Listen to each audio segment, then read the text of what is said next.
Aren't you so thankful the Lord made pregnancies 9 months long and not just a month and a half or 2 months or 3 months?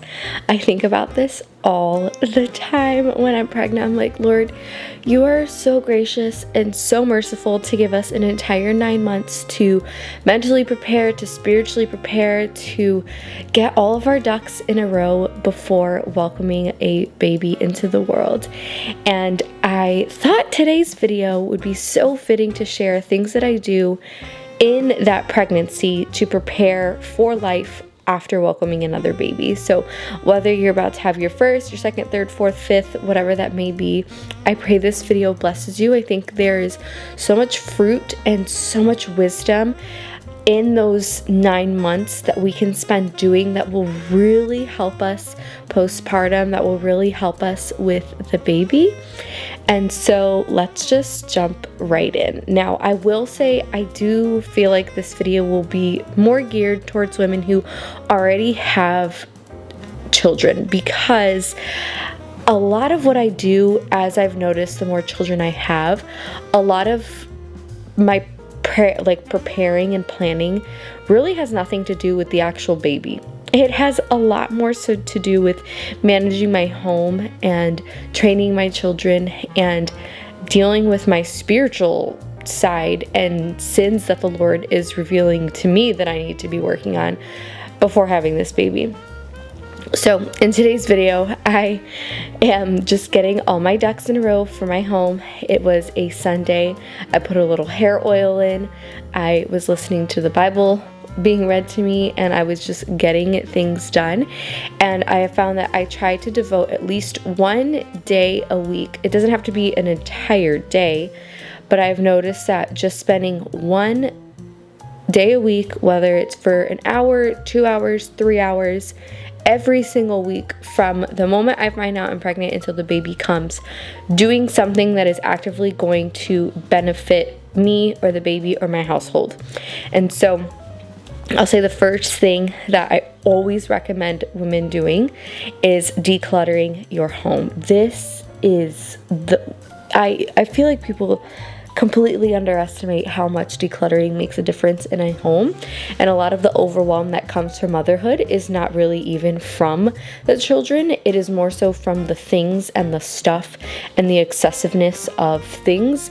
And so decluttering your home and going space by space by space and just eliminating so many things that you don't need and so many things that you're currently being responsible for taking care of makes and lightens your load so much and gives you so much mental clarity.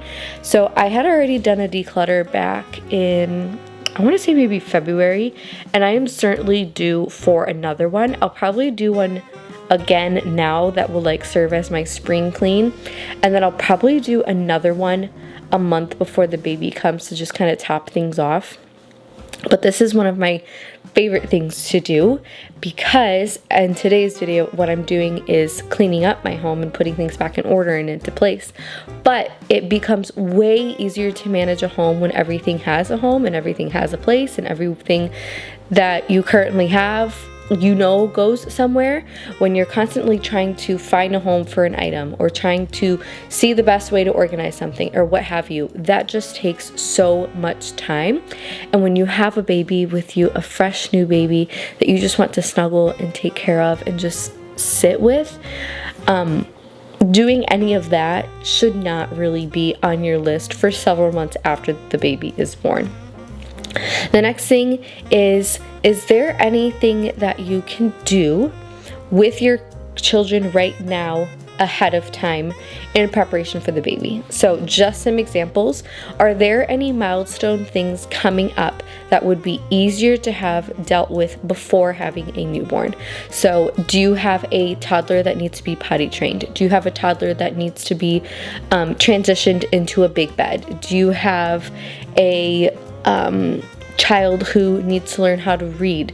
Do you have a child that is going to be starting a new sport? I feel like the list can go on and on. Those bigger milestone things that are a really big deal and are so exciting, but would really be ideal to have before a baby come.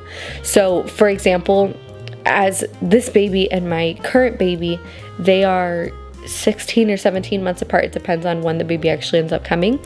I have been debating potty training my 16-month-old, and because it's going to be summertime, I think I can do it. I'm going to try, because it would be so nice to just have one child in diapers and not two.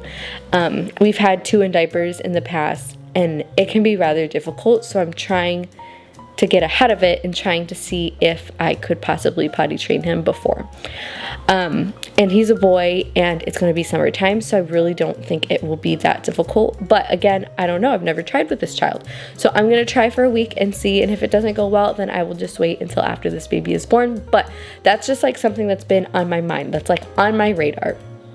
Is there something I can do that I know will be some milestone that I'll have to deal with one of my children in the foreseeable future? Are there any rhythms and patterns that you want to start establishing with your children, especially your older children or maybe your younger children, to help them prepare and help make them more autonomous and give them more dominion over certain spaces or things, and to also alleviate your plate more?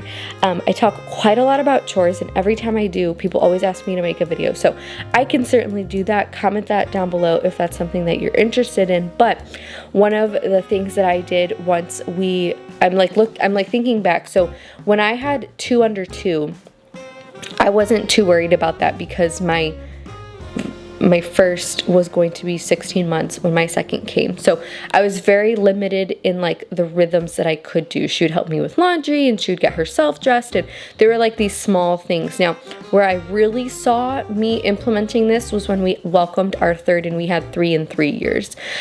So I had established rhythms and morning rhythms with my older kids, and this is when I started having them get dressed when they wake up, making their beds, and just having like more of a flow, specifically in the morning, that they knew was going to be predictable and look the same every single day. Right now, we currently do a morning 3 with our kids, where they wake up, they need to brush their teeth, make their bed, and get dressed before they come out of their bedrooms in the morning. And this is such a big blessing. And when you are a mother with a newborn, as much as you want to sit and snuggle and sleep in, depending on how your night was, it's just not possible with older children. But ways that we can make room for grace and give us an extra 15-20 minutes in the mornings is for our kids to have these things established and these tasks and rhythms in place, where we know that they are going to be able to take care of something. And I think it's so beautiful to see kids and how excited they get when they learn these tasks. And so ask yourself, is there a task I can teach one of my children right now that will not only help build character for them, but will help them with their autonomy and having dominion over a space, but will also make my load a little bit lighter when this baby comes? And I would say that teaching them how to get themselves dressed and make their beds is one of those. If you do have older kids, my kids are not here yet. I was thinking about it, but I think it would cause more problems than solve issues. But is there a way that you can teach maybe some of your older kids how to make their own breakfast, whether it's like making oatmeal, or learning how to toast something, or making some eggs, or cutting up some fruit? I feel like having and teaching them and taking like 3-4 months to just like establish this new rhythm is so helpful to you and to your future children. For me, one of the things that I've gotten really good at this like last year, I feel like, has been introducing smoothies to our family. I really rely on smoothies for several things, mainly the ability to give me more space to squeeze in between meals. So it like kind of replaces more of like a snack thing, but also in the mornings when I feel like I'm going a little bit slower, I'd rather make my kids a quick smoothie to give them a bunch of nutrients. It's a very nutrient dense smoothie, but then it just gives me the grace to be able to finish a couple of tasks before starting breakfast, and it like gives me a good like 20-30 minutes where my kids aren't like starving and getting cranky and angry, but also we're still getting everything that we need. And the biggest thing that I do is I add Armra colostrum to our smoothies. If you guys aren't familiar with Armra, they are the best colostrum on the market. It works at the cellular level to completely transform your health. There's over 30 million year old whole foods, and this is one of nature's most powerful creation, and you see and feel a very tangible difference in your body.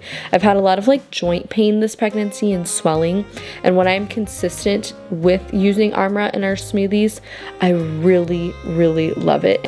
It helps reduce your bloating. It helps you feel more regular. It supports your microbiome, which is a huge thing for my kids. I really try to give them something that is going to help with their gut health.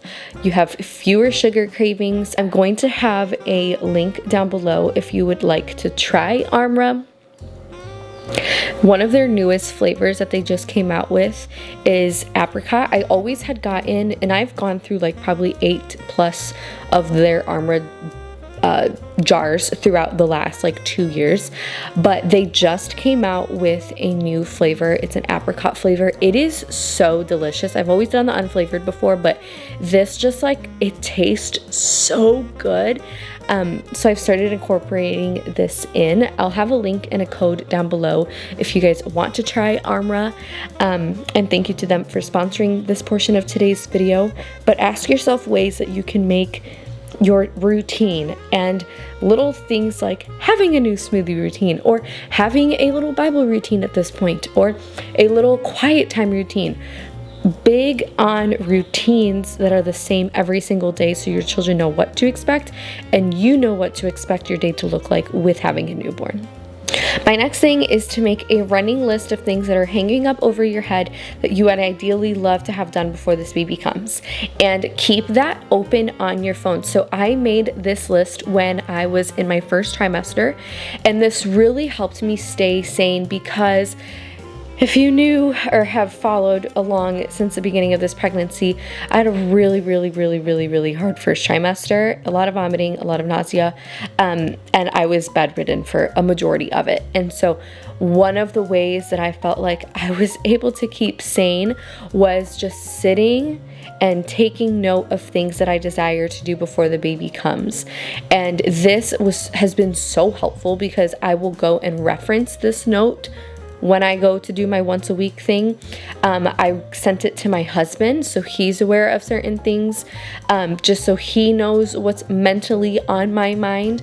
And so just to give you an example, a lot of what I've been trying to do before this baby comes is get our ducks and our chickens ready, my garden ready, and just preparing some of my children, and specifically more with their homeschool stuff. This is why I love homeschooling through the entire year.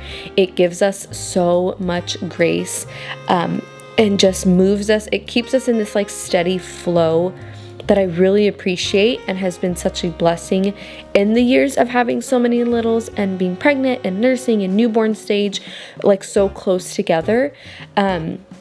So one of those things that I've been thinking about is I already ordered my kids' homeschool for what they would be technically starting in the fall in September, but because we're ahead, we can start that now.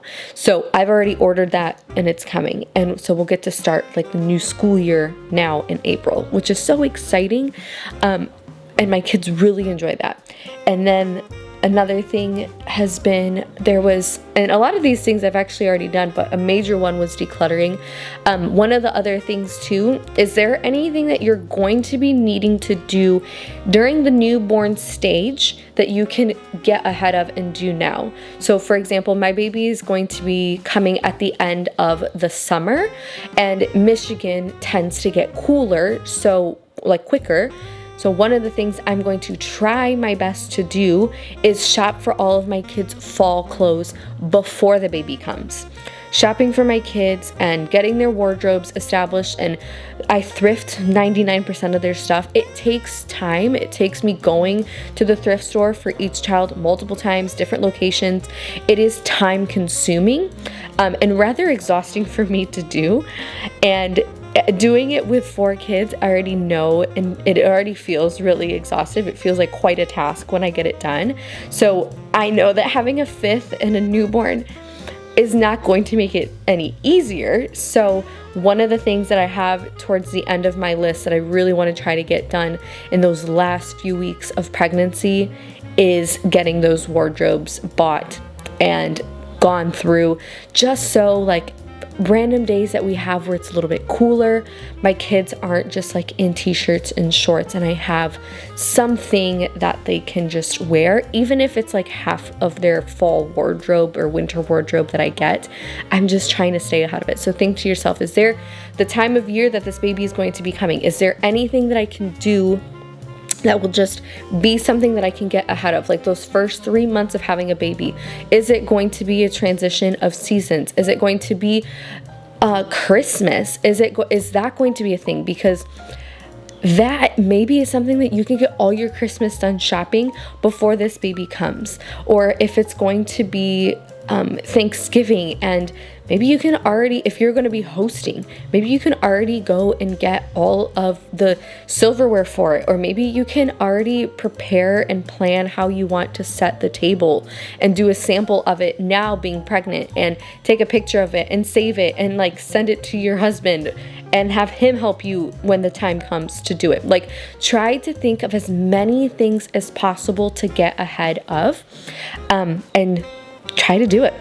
The last thing I will say, and this is something that every child I bring into the world has been so sanctifying to me, and the Lord will expose so many sins and so many things that I just need to give and rely on Him for.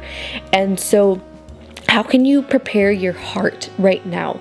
What rhythms can you put in place for your spiritual life and your time with the Lord to keep it a priority despite being in the newborn stage, despite this? Because there's nothing, and ladies, I mean, there is nothing more important than your relationship with Jesus. And a lot of us will sacrifice or put that at the back burner for our own children, and we don't realize how silly that seems or is to the Lord, because the most important thing we can do for our children is prioritize our time with the Lord. So is there a Bible plan that you can start now that you can just continue on as the baby comes? Is there a Bible study that you can join? I've always really enjoyed joining Bible studies, being freshly postpartum. I did this last year, and it was such a big blessing. I would bring my newborn with me, and it was just such a joy for me to be able to get out of the home, to go spend time in fellowship with other women. And yes, I may have been tired. Our study started at 6, which meant I had to leave the house a little bit before 5:30.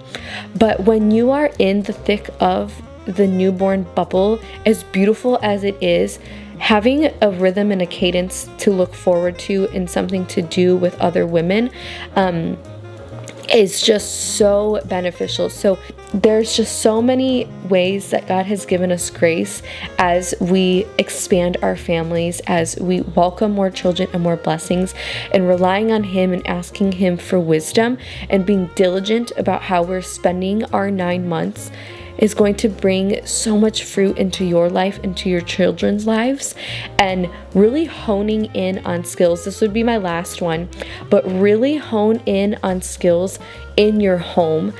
Is there a way that you can make your meals more quickly? Is there a way that you can set up a system with your laundry that's more efficient? Is there a cleaning schedule that you can get on to make cleaning less time consuming and something that it just comes more naturally? Because these 9 months is so much time for you to practice that. Maybe you want to make a list of 15 recipes that you just know like the back of your hand and can quickly do while being in this newborn bubble where your brain is like half working. Maybe there is a way that you can make your laundry system and routine a little bit more efficient. Maybe you don't have a cleaning schedule, and you just, right now you can get away with cleaning it whenever you feel like it or whenever it needs it. But maybe adding another baby to that equation will make it a little bit more difficult. So maybe now is a wise time to get on a schedule for cleaning. These are things just to think of. Where can I find this happy medium where I can still feed and nourish my family, but not spend a bunch of hours? And so maybe find the pain point right now, like maybe laundry is really hard for you to stay on top of, or the meals, or the cleaning. Pick one of those things and stay on top of it. Same with your children. This is a really great time to be diligent in the training and obedience of your children, because again, bringing more children into the world that are just going to be disobedient and not obeying their parents can be a really, really big issue. And so use these 9 months to be diligent in your mothering, diligent in your training and teaching and correcting, so that as you welcome more, it's not like we have this huge cluster of disobedient children, that we make sure we're being diligent with the souls the Lord has entrusted us with, to train them in the way that they should go, so when they are old, they will not depart from it. So pray and ask the Lord, like, give me wisdom, Lord. I need wisdom. He gives it to us so generously and abundantly. So ask Him, where are these areas, and break it up and chunk it up. We have an entire 9 months. A whole 9 months, sometimes even longer. I've always been thankful that I go late, because it gives me a whole 2 weeks to refine and finish up any little last minute thing.